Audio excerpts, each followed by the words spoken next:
తరలి రాదతనే వసంతం తన దరికి రాని వనాల కోసం. ఇది పేరుకి గవర్నమెంట్ స్కూల్ అయినా ప్రైవేట్ స్కూల్ కన్నా చాలా పర్ఫెక్ట్గా ఉంది sir. Really your great sir. ఆ గ్రేట్నెస్ నాది కాదు.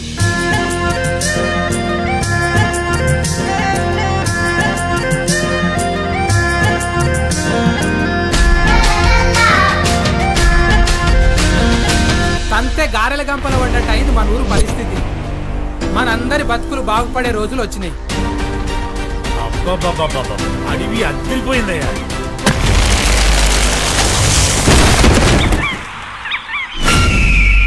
మన ఊరిని ఎంతకాలం అమ్మలా కాపాడిన అడవిని నరికేస్తే ఎట్టా మంచిది అయిందిరా.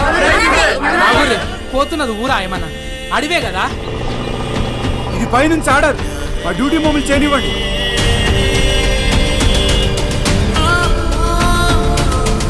మొక్కలని మనం ఇలాగే నెగ్లెక్ట్ చేసుకుంటూ పోతే రేపటి తరాల్లో పిల్లలు మాస్కులు పెట్టుకొని ఆక్సిజన్ సిలిండర్లు పట్టుకొని బతకాల్సి వస్తుంది సార్. కన్న తల్లి మనకు జన్మనే ఇస్తుందమ్మా. ఊపిరి నుంచి జీవం పోసేటిది ఈ అడవి తెల్లేనమ్మా.